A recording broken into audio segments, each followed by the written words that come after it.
الموت ما بيستأذنش. الموت ده حقيقة. الموت ده حقيقة ومحتومة ولا ليها كبير. وإن كنت هتقدر على حاجة فعليك بالخير. وتعالى بقى يلا يا صاحبي نسرد أسرار.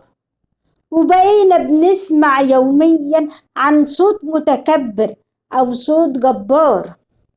نقطع على صوت الجبار آخرته دمار. أهو آخرة حكايته يدخل النار. وبقينا بنسمع يوميا عن صاحب مات كان لسه معانا بيتكلم من قبل ساعات. كان لسه بيحكي عن بكرة ويفكر وبيحلم في الحلم وبيقضي أوقات.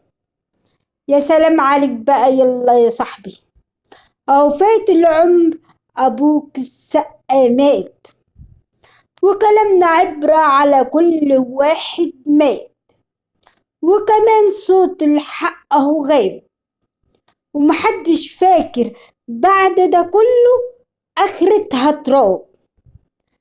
لو نفهم لازم نتكلم يا سلام سلم. والموت ده حقيقة. والموت ده حقيقة. والموت ده حقيقة. ولما بيجي ما بيستأذنش. وكمان يا صاحبي يوميا بنصلي على ناس في جنازة. الموت ده حقيقة.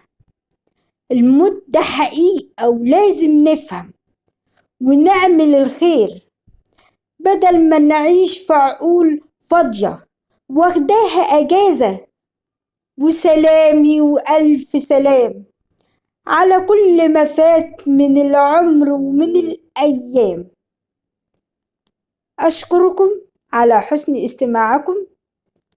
كلماتي وأدائي الصوتي الشاعرة والأديبة سوسن النجار.